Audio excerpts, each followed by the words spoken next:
Alright, so we're back. And I've started noticing that I've run into a bit of an issue. All the KSP videos are ridiculously long. And, not to mention, something did just occur to me, like the other day, when I was recording and trying to get my orbit set around the moon. What I really should do is take one of these probe bodies, some solar panels, right, and an antenna, just like that, bam, so it'll look like this. Hang on, I can actually demonstrate this, right? So we'll take that, do that,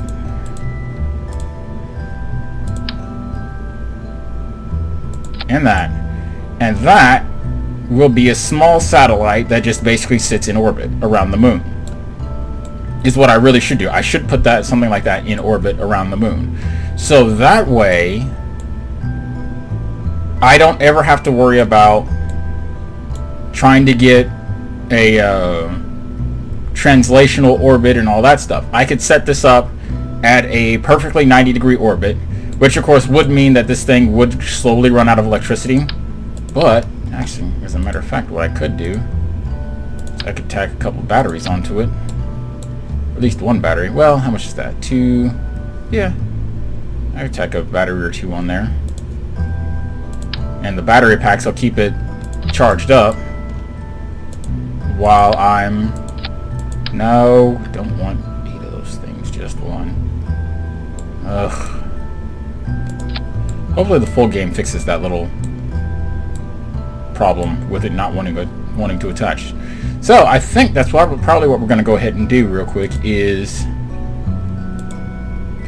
take this thing and send this thing up to the moon to be placed in orbit. Now you'll notice that actually technically doesn't attach properly, and yes, that can eventually become a problem. It can actually be a problem. Unfortunately, there's no real good way to attach that thing. Not without the clampertron.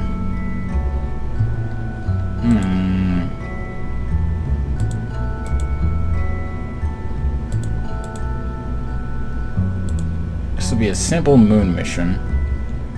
Of course, it's got to be made horribly, horribly complicated by the fact that... So I think what we'll do is we'll just go ahead and add some struts to it. No, I said struts.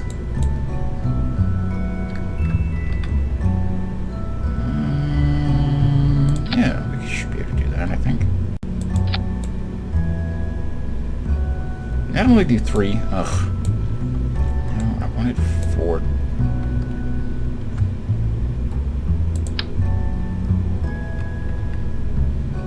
There, 4. Oh, yeah, okay, because that clips through the side of the stupid solar panel. Alright, so that's not going to work. There we go. It's a bit overkill, but you get the idea. They're just there just so that way this thing doesn't go catapulting off into space unnecessarily. So what we're going to do then is we're going to attach another probe body. Actually, we're probably going to attach a cone, aren't we? Well, hang on. I think it'll be more accurate if we send a person up there. Yeah, that's what I'm thinking is going to happen. So, what we need now... Now he won't be actually doing any moon landing, so it should be okay. All I'm going to need him to do is just launch this probe into orbit. Now normally this would be a massive, massive waste of money and resources and all that good stuff, but in this case it's not going to be because I said it wasn't going to be. I'm assuming that's a good enough reason. So let's see here, and actually I'll go ahead and add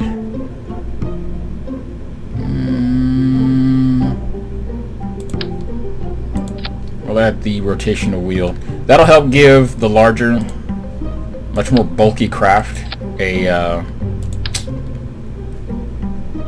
Well, I guess I could.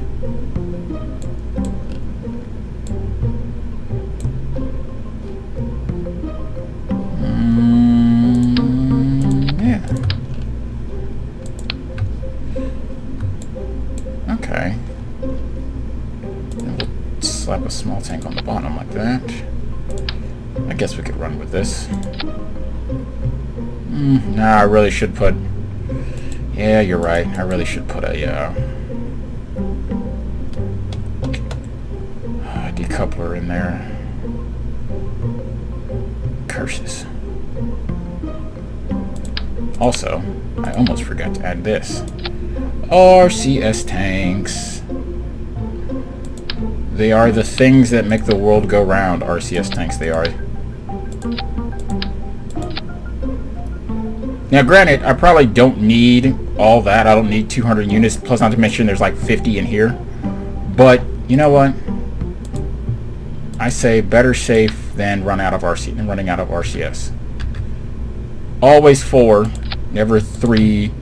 Only because, like, the orientation of this stuff really, really, really is important. So, like, those RCS ports, they really do come in handy. Like, they are very, very important. And their positionings and everything else determine a lot of stuff. A lot of really important stuff. So, now that we have the basic structure that will get us to the moon, now we just need everything else. Now here's where things are going to get really cool, because you remember how I was complaining and whining about the fuel lines? Well, I got the fuel lines now, and I'll show you why that's important. Alright, so assuming that that one section can lift, that one rocket can lift all of that, which of course I'm assuming it can, we're going to add similar rockets to the bottom of these. Right? Now, there's not going to be any solid rocket boosters, so we're not going to be using these again. We do, however, need to strut this thing, like very badly need to strut this thing. Because these things do have a nasty tendency to want to...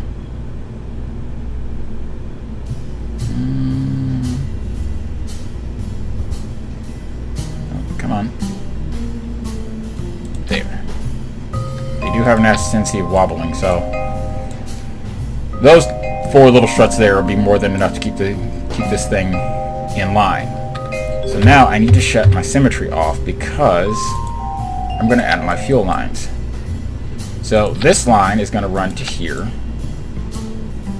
This line is going to run here. And then we're going to repeat that process on this side. And what this will allow me to do... Thank you very much, Scott, for demonstrating this for me and for so many other people who had absolutely no idea what was going on, is I can now take this engine, drop it down here. I'm going to need to separate these out, though, because... So, this one right here... Oops. Open that up. It's that one. That's that one. So... No. Dang it. Should be this one. Okay, yeah, so that's that one.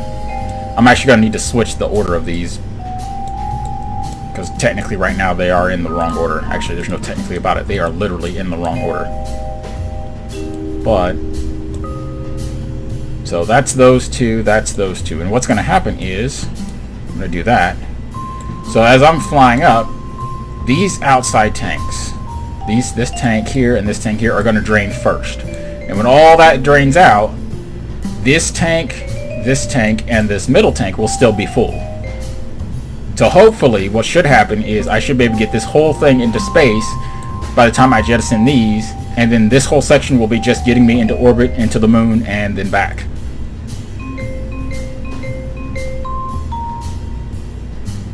So we should be good to go. Alright, I'm thinking we're good. So it's time for the maiden voyage.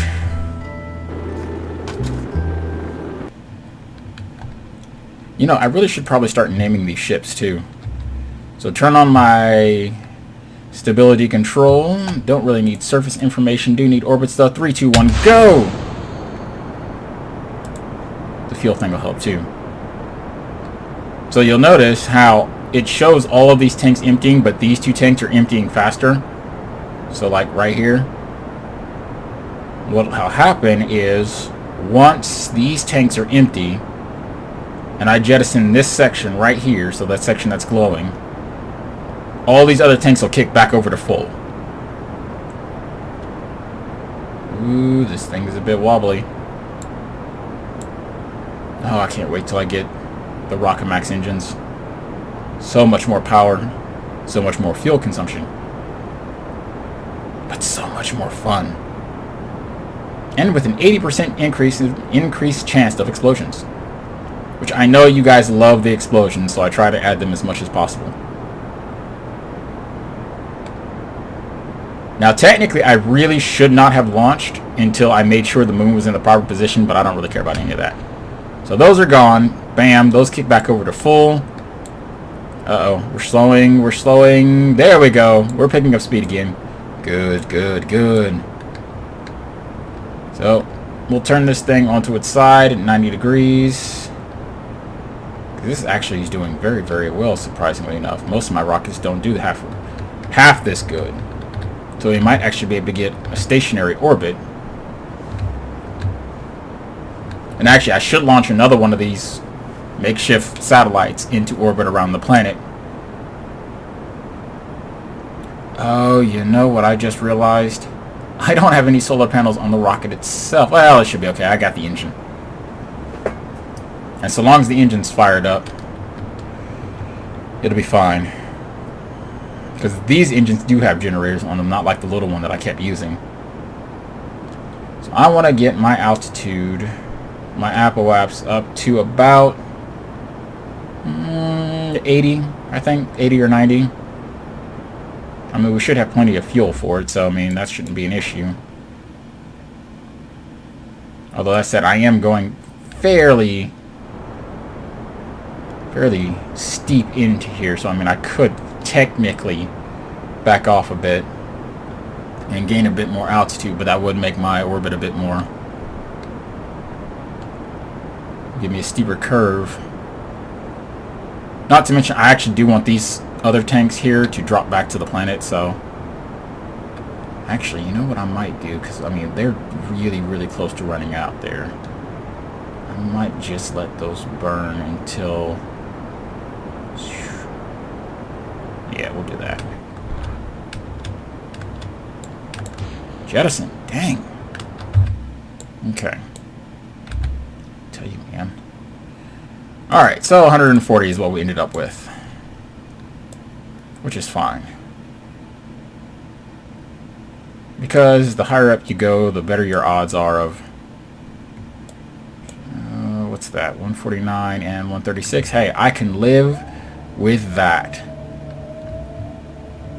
So as you can see, this is already a huge improvement because I'm almost to the point now where I'm ready to start making the orbit, and I haven't been running on this engine like almost full.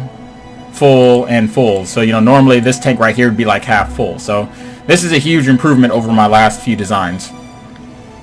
And I know when it comes to rocket building,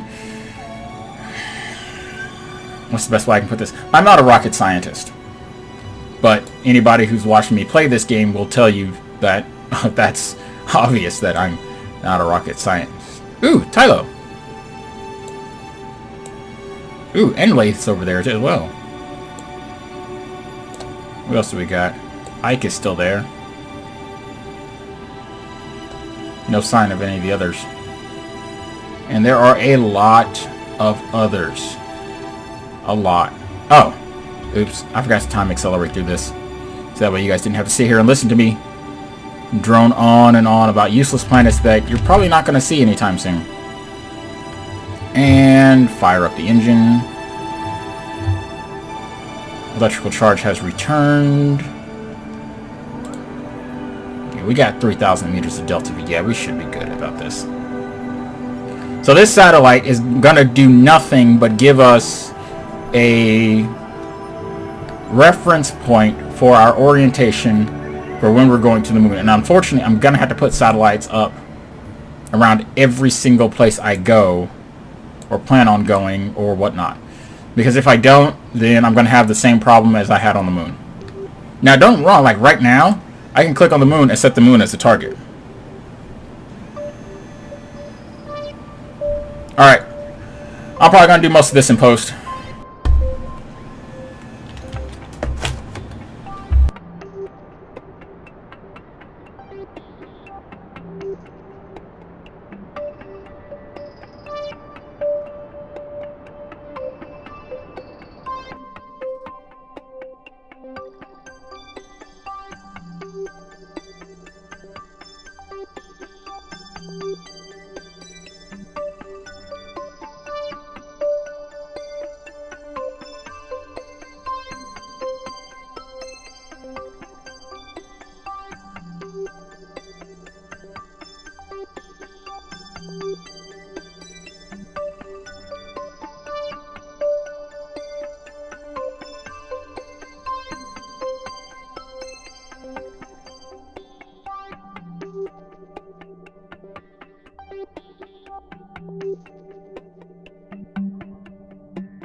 Okay, I kind of like there. We're not going to do that, and I'm not going to accelerate that. I got a phone call, and I was hoping it was a phone call I was waiting for, but it turned out to be my brother, so it was kind of, you know, not as important as I thought it was going to be.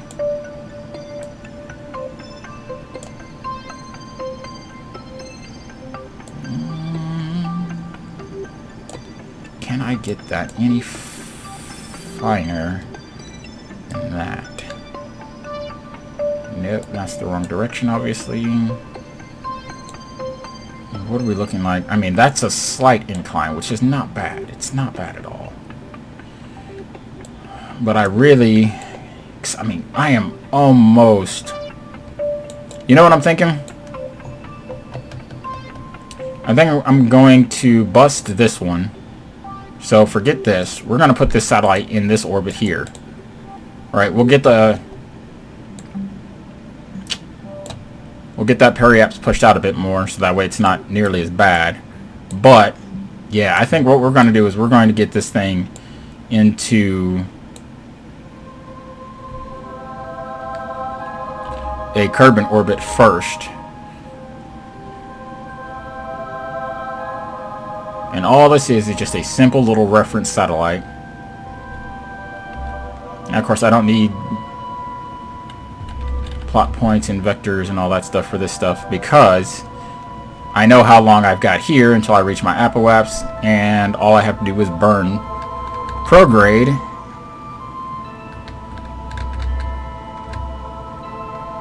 to push my periapse out. So time accelerate a little bit there. We're going to do a tiny bit of rotating. Okay. Because the closer I can get to my apoapse before I start burning, the less it's going to move my apoapse when I start burning. So I can get a slightly better... I've got a better chance of getting around orbit.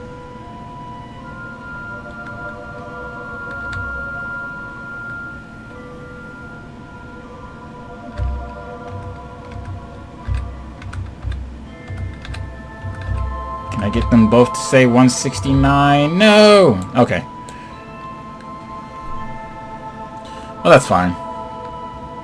So what we're going to do then is we're going to go back. Yeah, because I just realized that trying to make the trek back without a... I said, I could get this satellite into as close of a perfectly circular, you know, longitudinal orbit as possible around the moon, but you probably noticed that my little moon, my little indicator. So here, I'll show you. So if I drag that out there, and then find out where it intersects the moon at, so there, you'll notice that it's not 100% straight. Like, it slightly curves down, and that slight curve can mean the difference between making it back home and being flung out into space. It's really that simple. So what I'm going to do is I'm going to put this here, so that way I have a reference point when I get out to the moon as to what my angle should be at.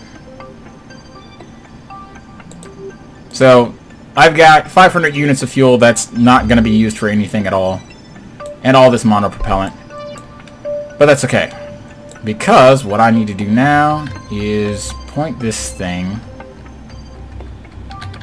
forward. Now, if you're wondering why I need to point this thing forward, well, that decoupler there has force behind it, a great deal of force. So what I want to do is I want to make sure that when I launch this thing, it launches forward into the direction, into the rotational direction. So that way it's not thrown on some weird crazy orbit and it ends up degrading and falling back to the planet's surface and killing itself. So here we go, 3, 2, 1. See what I mean? Force.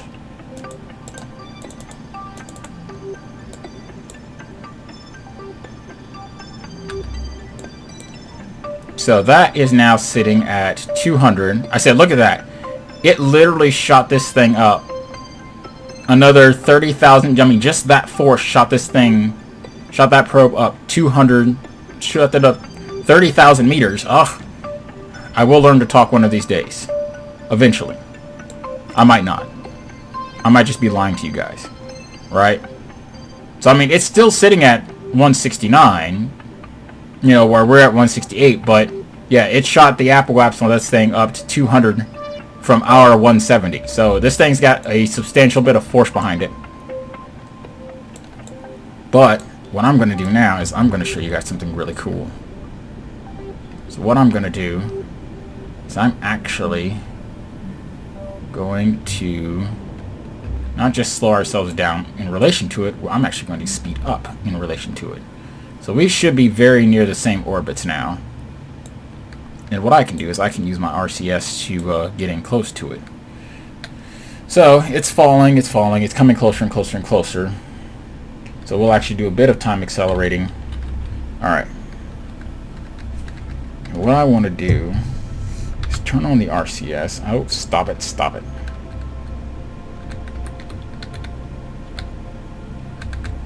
We're coming in at about 4 meters a second. This is where things get really kind of cool, because what I can do, because I gotta find all my stupid buttons again.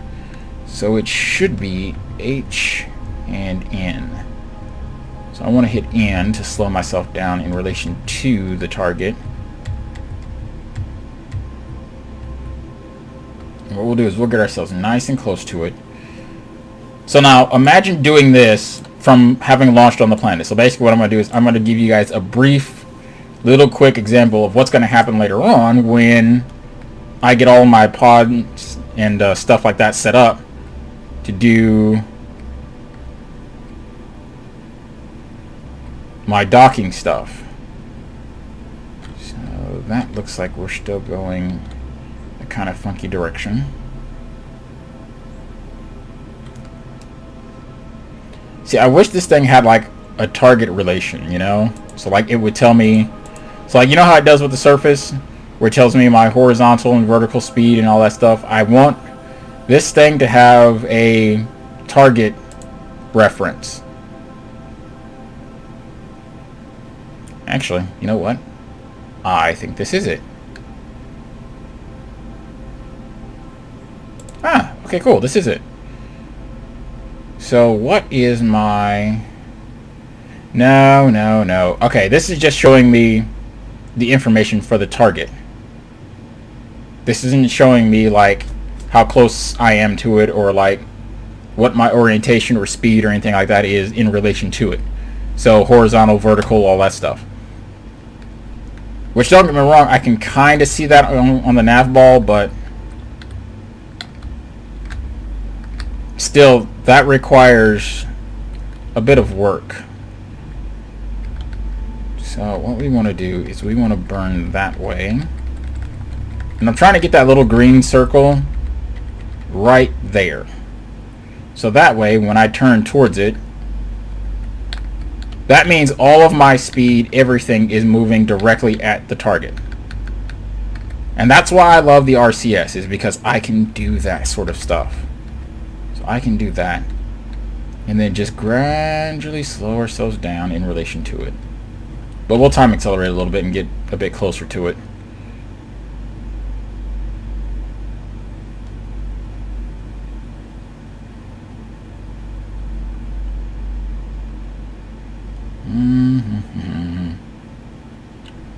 Okay, so kill our time acceleration there. Put ourselves back on track for it there. Because basically what I want is, I almost want the craft pointing directly, like smack dab at it, technically. And that circle does change, so like it changes from orbit to target and all that, so we're actually going very, very slowly right now. So we'll kind of pick up the pace a tiny bit. So obviously don't want to go too quickly.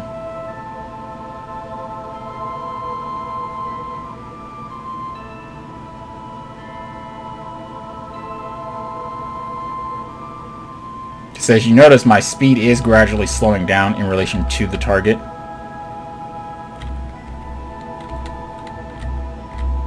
And the closer I get to the target, the faster that ball moves. Because of course, the more every little bit makes a massive difference as far as vectors and positioning and all that stuff. So we'll speed up a tiny bit.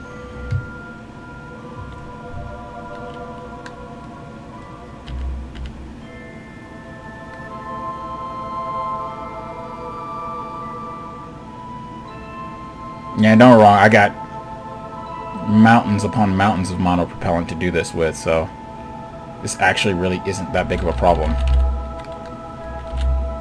It's just a matter of making sure we're facing the right direction. And you can kind of see what I was talking about before about the camera angle. So like left is not always left. Sometimes left is up if you're looking at the ship, but it's always left on the nav ball. So everything is done via nav ball. Everything else you're seeing is just window dressing, literally.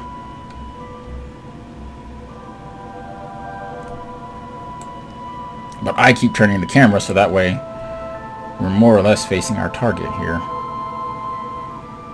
And if you're wondering why that vector and the target stuff keep moving, is because it's moving in a circle and I'm trying to move in a straight line. So I have to constantly make adjustments to make sure I keep moving in the same circle that it's moving in. But, you know, if you're a rocket scientist, you knew that already. And so many of my friends are rocket scientists. Or at the very least, they could pass for them. I'm looking at you, Steve.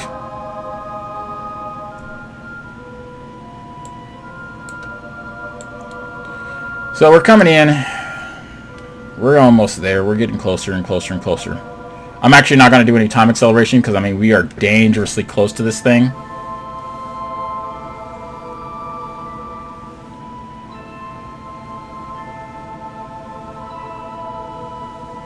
And I actually am going to rename that, but I can rename that from the Space Center.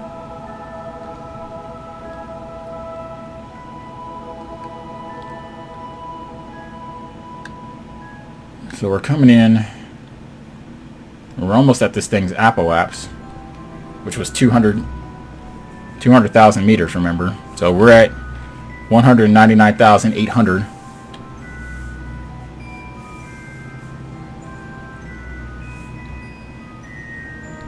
I kind of want to... Okay, now we should be good there. I might want to angle down a tiny bit, but that should be fine. You see, you really don't want to point directly at it. You just want to be like fairly close to it, you know?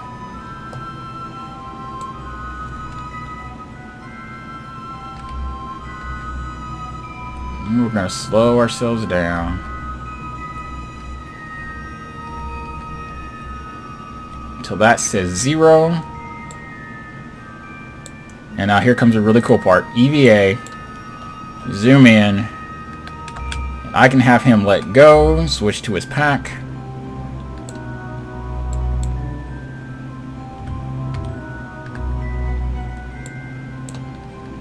I gotta say, I'm not a big fan of them doing that. But, there it is. There's my probe. Now, how cool, I'm sorry, how cool is that? Well, crud. I may have nudged it a tiny bit. I definitely nudged it a tiny bit.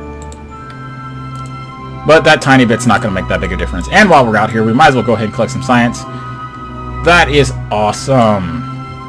We can actually shift to it now. See, and I can do things with it. So, like, I can rotate it and everything. And because it's got so much electrical charge, you know, and I could rename it from here, but I want to go ahead and get him back into the ship first before.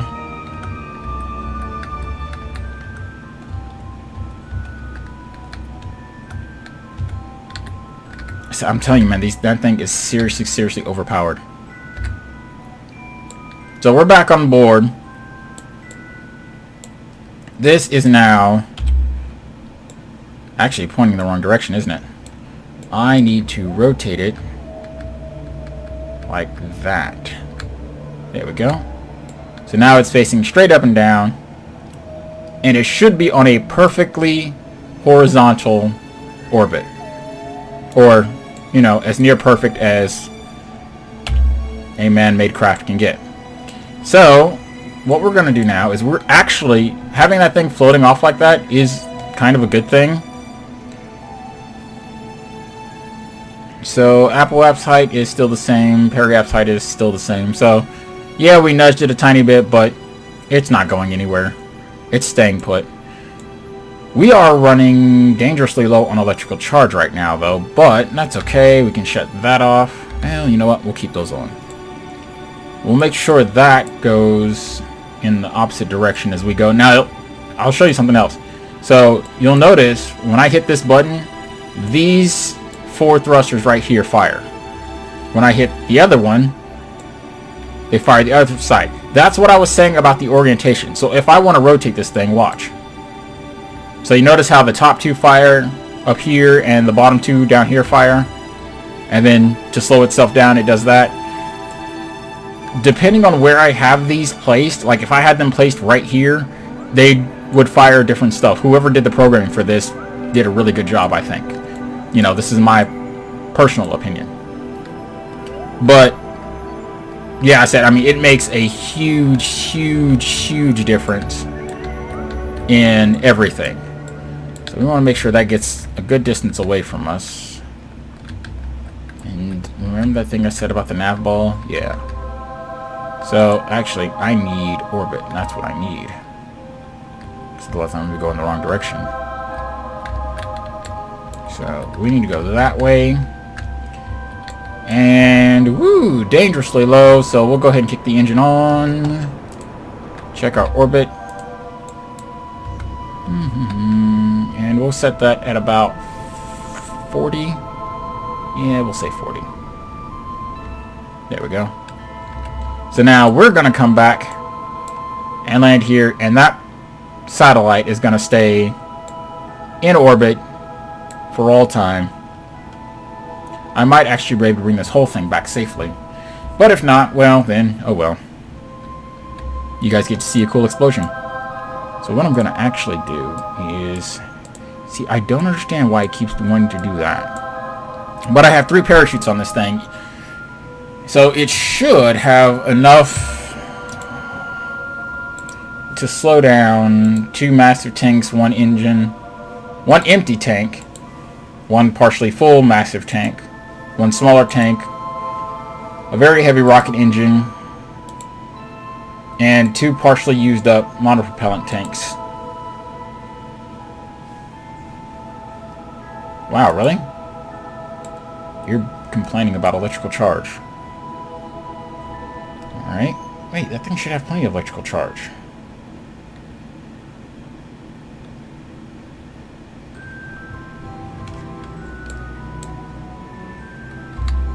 we'll go ahead and shut that off. I don't know why that's complaining about electrical, why that was complaining about not enough electrical charge. But we're going to reuse this whole section to send another one of these probes into orbit around the moon as soon as we land. Because, of course, I have 8 science, so... And I can't revert flight or anything like that because it will delete that. So, but what I can do is while that's coming down, I can go back here to the Space Center. In the Space Center, we can target our unmanned craft. Unmanned probe. There we go. That is going to be... Yeah, okay. Oops. I selected the... What the what?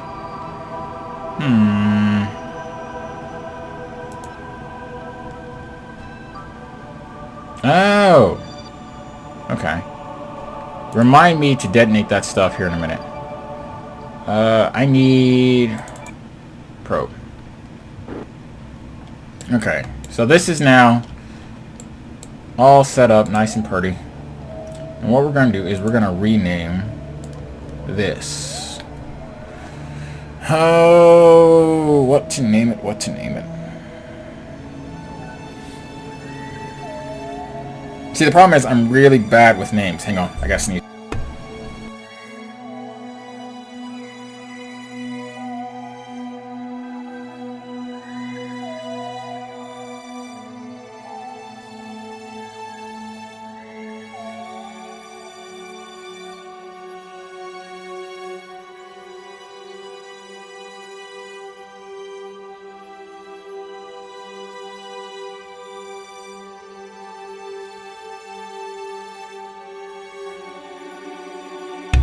Ooh, excuse me. Alright. So I think this will just be a simple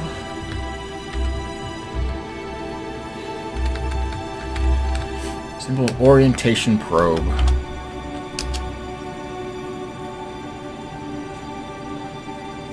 Yeah, probe. Should I call it a satellite? Satellite or probe? What do you guys think? Should I do a coin toss?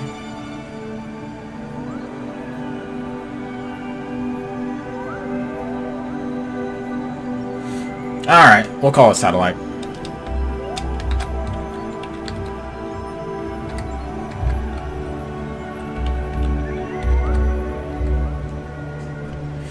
Sorry, I have to like move my head around the wires in the microphone in order to see all that stuff, so that's why it takes me a little bit of time to type this stuff out. Not to mention the wires are literally laying right on top of my keyboard, so I got to move stuff out of the way and all that. So it's our orientation satellite.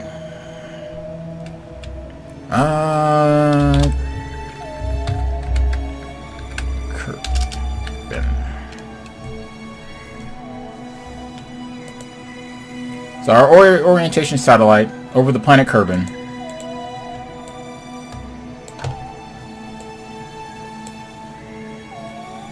Okay, good. I did get it set up right. If you get this set up right, all that's going to happen is this probe is just going to sit here and rotate like this. It's not actually going to move this way or anything like that. So that means it's in the proper orientation. So all I have to do now is just make sure I can line up with that probe. So Space Center, which actually I could transfer to the other ship without even going to the Space Center, but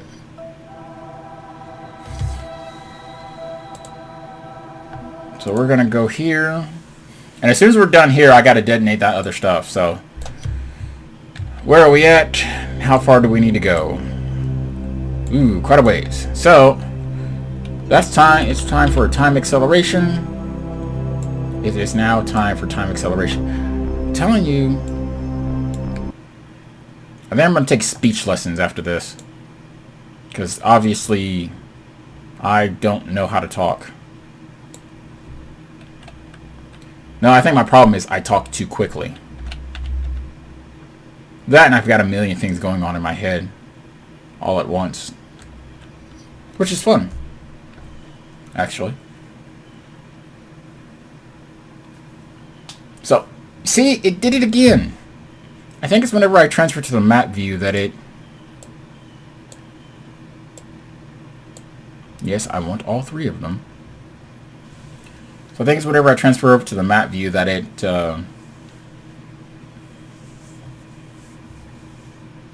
shifts that down for some reason. I don't know.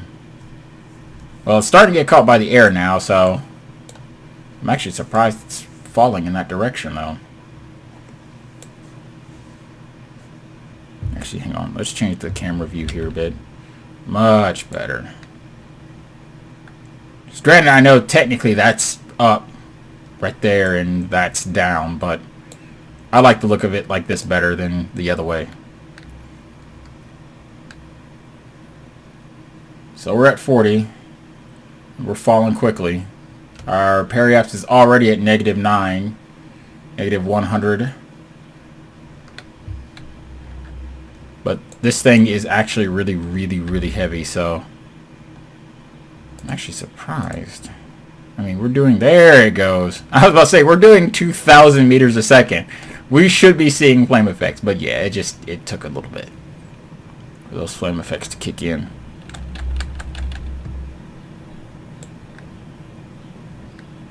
And they are beautiful, aren't they? Those flame effects. And actually, the other thing is, I actually do still have fuel in that. So, when I deploy those parachutes... Granted, this thing is going to whip around like... Well, you'll see. Because, of course, deploying those 3 parachutes is going to cause a whole bunch of drag. And that's going to snap this thing clean around. Speaking of which, I probably should, to help kind of alleviate the problem that's going to cause...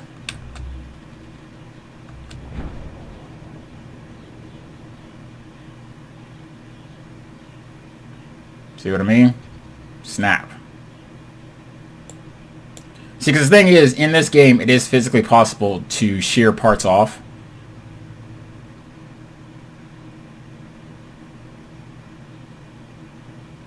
See, but I don't know why it was coming down like that, because it should have wanted to automatically rotate, because the back end is heavier than the front. So I don't know what was...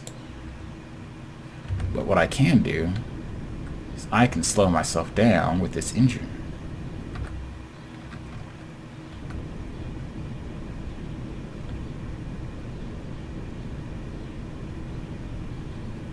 Now those parachutes will open here in a minute.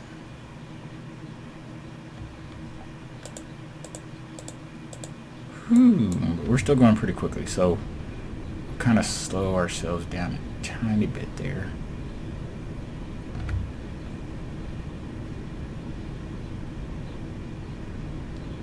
Because see, that 10 meters a second is enough to break that engine.